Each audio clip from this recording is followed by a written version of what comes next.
साल 1912 जब white Star Line company के वाइस प्रेसिडेंट फिलिप फ्रैंकलिन ने अपने बनाए हुए इस मास्टरपीस को द अनसिंकेबल का टाइटल डिक्लेयर किया। जी हाँ, आपने सही सुना, ये वही अनसिंकेबल के नाम से जाने वाला व्हाइट स्टार लाइन कंपनी का project the Royal Mail Ship यानी RMS टाइटैनिक था। ओशियन की गहराइयों में डूबा ये टाइटैनिक ना सिर्फ रिसर्च के लिए बल्कि लोगों के लिए एक डीप सी टूरिस्ट स्पॉट बन चुका है। कई कंपनीज ये डीप सी ट्रिप्स ऑफर करती हैं अगर कोई इंटरेस्टेड है ऐसे अंडर वाटर टूर्स के लिए। इन सभी में ओशियन गेट नाम की एक कंपनी भी शामिल है जो ऐसे अंडर वाटर टूर्स करवाती है। ये वही ओशियन गेट कंपनी है जिसने हाल ही में अपनी गलतियों की वजह से 5 लोगों की जान ले ली। ऐसी इंटरेस्टिंग वीडियो देखने के लिए हमारे चैनल को लाइक व सब्सक्राइब कर दीजिए ताकि आने वाली हर वीडियो का नोटिफिकेशन आपको मिल सके। ओशियन गेट के इस सफ़र में ऐसे क्या मेजर फॉल्स रहे थे जिसे इसके ओनर ने भी देखकर अनदेखा कर दिया था। आइए जानते हैं इस डेडली एक्सीडेंट के बारे में जिसने पलक झपकते ही सब कुछ खत्म कर दिया। 18 जून 2023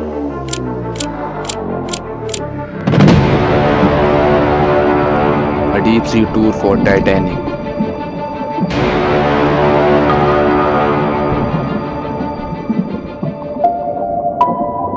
The end of Titan.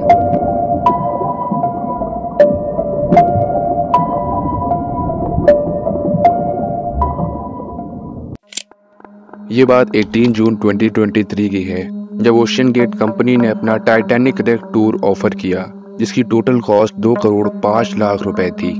ये वही ना डूबने वाला टाइटैनिक शिप था जो 1912 में यानी आज से 112 साल पहले डूबा था। कनाडा के न्यू फाउंड आइलैंड से 600 किलोमीटर दूर अटलांटिक ओशन में इस टाइटन सबमरीन को सफर तय करना था। इसे 13,000 फीट यानी 4 किलोमीटर तक की गहराई में जाना था, जो ऑलमोस्ट उतनी ही गहराई है जितना कि एवरेज स्काई डाइवर आसमान में उड़ते हैं। असल में ये ट्रिप 18 जून को नहीं बल्कि 17 जून को शुरू हुई थी, लेकिन जैसा मैंने आपको पहले बताया कि ये पॉइंट न्यू फाउंड आइलैंड से 600 किलोमीटर दूर है और मौसम साफ ना होने पर इसे 18 जून को ही प्लान किया गया। 5 पैसेंजर के साथ ये सबमरीन 18 जून की सुबह 9:30 बजे ओशन में डाइव लगा देती है। इन सभी लोगों में 77 ईयर्स के पॉल हेनरी नार्जियोलेट जो कि फ्रेंच नेवी के फॉर्मर कमांडर थे जिन्होंने खुद 37 टाइम्स टाइटैनिक रेक को विजिट किया था। 58 ईयर्स के हैमिश हार्डिंग जिनके नाम 3 गिनीज वर्ल्ड रिकॉर्ड दर्ज हैं, उन्होंने मैरियाना ट्रेंच के deepest point the challenger deep में 4 घंटे से ज़्यादा देर तक रुके थे और साथ ही नॉर्थ पोल और जेफ बेजोस की कंडक्ट किए हुए स्पेस मिशन में भी शामिल थे। इस टूर में पाकिस्तान के एक अमीर बिजनेसमैन शहजादा दाऊद अपने बेटे सुलेमान दाऊद के साथ थे और सबसे आखिर में 5वें इंसान खुद ओशियन गेट कंपनी के CEO यानी स्टॉकटन रश थे। इन्होंने इस साल 2009 में ओशियन गेट कंपनी की फाउंडेशन की जिनका मेन मकसद इलॉन मस्क की स्पेस एक्सप्लोरेशन की तरह एक डीप सी एक्सप्लोरेशन करवाया जाए। लेकिन ये सारे टूर्स कोई एडवांस सबमरीन से नहीं करवाए जाते थे, जबकि इन सभी सफ़र में सबमर्सिबल का इस्तेमाल किया जाता था क्योंकि सबमर्सिबल सबमरीन से बिल्कुल अलग होती है। सबमरीन खुद से ही पानी में नेविगेट कर सकती है और उनका खुद का एक कम्युनिकेशन सिस्टम होता है। वहीं दूसरी ओर सबमर्सिबल को सपोर्ट और कम्युनिकेशन के लिए एक मदरशिप की ज़रूरत पड़ती है और ऐसी ही एक mothership polar Prince Titan submersible के साथ कम्युनिकेट कर रही थी। टाइटन की डाइव के करीब 1 घंटा 45 मिनट बाद ही उसका कनेक्शन ऊपर खड़ी पोलर प्रिंस से टूट जाता है।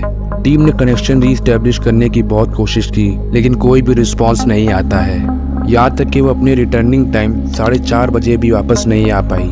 अब टीम के बीच एक टेंशन बढ़ गई थी। कुछ देर और वेट करके उन्होंने आखिर 7:10 पर US कोस्ट गार्ड से हेल्प मांगी, लेकिन इस सर्च ऑपरेशन में एक चैलेंजिंग पॉइंट था। वो ये कि अगर वे लोग टाइटन में बैठे सभी लोगों को जिंदा बचाना चाहते हैं तो उनके पास सिर्फ और सिर्फ 4 दिन का ही वक्त है, क्योंकि टाइटन में सिर्फ 96 आवर यानी 4 दिन का ही ऑक्सीजन था। ऐसे में टीम ने एयरक्राफ्ट, शिप्स, ROV सबको भेज दिया सर्च ऑपरेशन के लिए, लेकिन अनफॉर्चुनेटली टाइटन का कुछ भी पता न लग सका।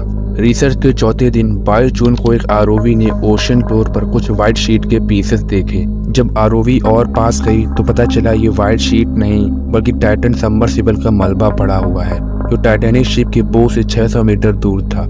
इस एक्सीडेंट के बाद ये फाइनली डिक्लेयर कर दिया जाता है कि टाइटन सबमर्सिबल में एक कैटास्ट्रॉफिक इम्प्लोजन हुआ था जिसकी वजह से अंदर बैठे सभी लोग मारे गए हैं। कैटास्ट्रॉफिक इम्प्लोजन एक ऐसा इम्प्लोजन होता है जिसके ऊपर हद से ज़्यादा एक्सटर्नल फोर्स या प्रेशर लगे और ऐसे इम्प्लोजन में सिर्फ मिली सेकेंड का ही टाइम लगता है। यही सेम इंसिडेंट टाइटन के साथ भी हुआ था। ओशियन की 13,000 फीट की गहराई में टाइटन पर 6,000 psi का प्रेशर लग रहा था, यानी टाइटन की बॉडी के एक एक इंच के हिस्से पर ग्राउंड से 400 गुना ज़्यादा प्रेशर लग रहा था। और एक ऐसा मोमेंट आया जब टाइटन सबमर्सिबल इतना प्रेशर नहीं झेल सकी और अचानक इम्प्लोड हो गई। लेकिन ये सब कभी होता ही नहीं अगर ओशियन गेट के CEO स्टॉकटन रश अपनी गलतियों को मान लेते। स्टॉकटन रश की सबसे बड़ी गलती यही रही कि उन्होंने टाइटन की मेन बॉडी कार्बन फाइबर से बनाई थी, जबकि सबमरीन और सबमर्सिबल को टाइटेनियम से बनाया जाता है, क्योंकि ये काफ़ी हार्ड मेटल होता है और साथ ही हाई प्रेशर को आसानी से झेल सकता है। उन्होंने ना ही कभी टाइटन की मेंटेनेंस पर इतना ध्यान दिया था। टाइटन के अलावा ओशियन गेट के पास 2 और सबमर्सिबल थी, एंटीपोड्स जो 300 मीटर गहराई में जा सकती थी और दूसरी साइक्लोप्स जो 500 मीटर गहराई में जा सकती थी। लेकिन अगर टाइटन की बात करें तो ये 6 से 7 मीटर लंबी और वजन में ये 10,432 किलो की थी। इसके पूरे मूवमेंट को सिर्फ एक वीडियो गेम के रिमोट कंट्रोलर से ऑपरेट किया जा रहा था। All in all Stockton rush ने टाइटन सबमर्सिबल की डिज़ाइन और इसकी सेफ्टी में बहुत ही ज़्यादा लापरवाही की थी। Ocean explorer, deep sea adventurer, oceanographer, ऐसे लोग स्टॉकटन रश के इस डिज़ाइन से टोटली अपोज थे, लेकिन रश ने इनके आर्ग्यूमेंट्स को एक प्योर वेस्ट ही बताया। एंड में यही हुआ कि जिस तरह टाइटैनिक के ओनर को अपनी इस लग्जरी शिप पे पूरा भरोसा था कि ये कभी डूब नहीं सकती, वही हाल टाइटन सबमर्सिबल का भी हुआ। टाइटन में बैठे सभी लोग अपने शौक को पूरा करने इस डूबे हुए जहाज का मलबा देखने जा रहे थे, लेकिन उनको यह बिल्कुल भी अंदाजा नहीं था कि जिसके अगले ही पल वो भी इस मलबे का हिस्सा बन चुके होंगे। उम्मीद है आपको यह वीडियो बहुत पसंद आई होगी। अगर ऐसी इंटरेस्टिंग वीडियो देखना चाहते हैं तो आप यहाँ क्लिक करके देख सकते हैं। इस वीडियो में मैंने डैन कूपर की पूरी हिस्ट्री के बारे में बताया है कि कैसे वह उड़ते प्लेन में गायब हो गया। मिलते हैं अगली इंटरेस्टिंग वीडियो में।